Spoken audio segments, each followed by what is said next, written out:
Welcome to another show of Condor's View. I'm your host, Tom Tabai.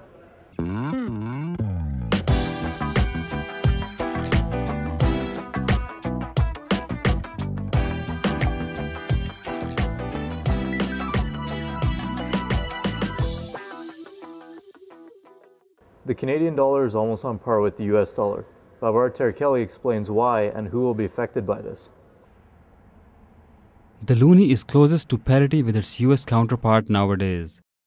It is at its strongest level in almost 20 months as the Federal Reserve and commodities such as crude oil, copper and gold sustain year-to-date gains. The factors what the experts are saying is obviously the weak American dollar, the high oil prices, and low inflation.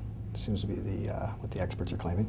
The phenomenon has caught many analysts by surprise. Their consensus was that parity with the US dollar would be reached this summer, but with the buck rising 99 cents a US dollar this week and showing little sign of weakening, it could hit the mark within days. They're forecasting 2 to 3 years to keep it somewhere near up or down, just pretty close to the parity. What will happen when the Canadian dollar goes above parity with the US dollar? Canadian exports will be declined because not many people would be encouraging to buy Canadian product because of the high Canadian exchange rate.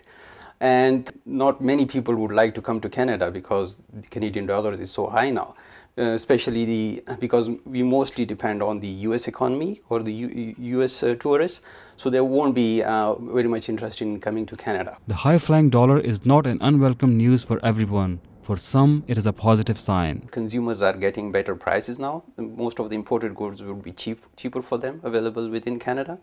The next thing, if they travel abroad, that would be easy or cheaper for them because they would take less money as compared to they would have taken before. If someone is sending money back home, like to other countries, India, Pakistan, Bangladesh, that is now of a great value now as compared to before that. This is not the first time the Canadian dollar is at par with the US one. This happened before in September 2007 and in July 2008. And economists believe this time the loonie will be well above parity by the end of this year and through the next year. For Conestoga College News, I'm Babar Terkelly. Conestoga College hosted an on-campus job fair, but are students really benefiting? What do employers really want? Miriam Zahir has more. Once again, Conestoga students are lining up to figure out their career path. But what are employers seeking? We're looking for students who have entrepreneurial qualities, who are looking to get into the field of financial services and develop their own financial planning practice. We're certainly looking for people that have got good life skills, people that have got work skills that have worked out in the community, and come and see us and we'll certainly guide them in the right direction.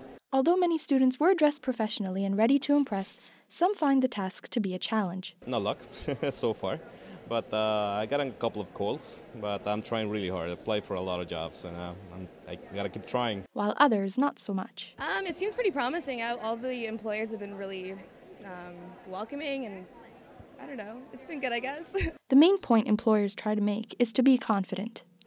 Put on a very professional, appearance is important. I have to admit, like the students that you see coming in who are wearing suits and ties and, who are obviously dressed for success, they're putting on a very good image. So that certainly is a piece of advice that I would give to students. And some key points for success are to have lots of resumes, career portfolios, and most importantly, to do research on the company to whom you wish to speak.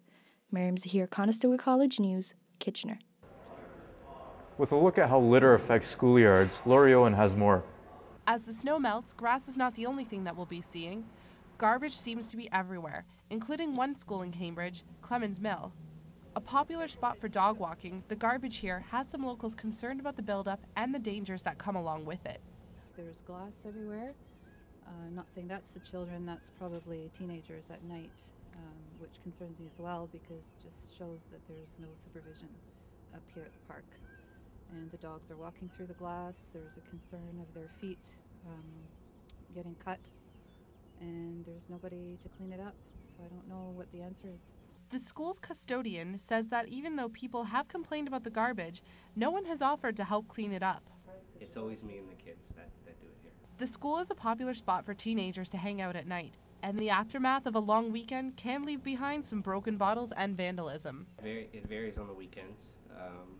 Long weekends, usually a lot of broken bottles. Winter, not so much. Summer and spring months, a lot. So as you can see, the garbage has become a big concern here at the school, and until we make a conscious effort to help clean it up, it's going to be an ongoing problem. For Conestoga News, I'm Lori Owen. That's it for this week's Condors View. I've been your host, Tom Tabai. We'll see you next time.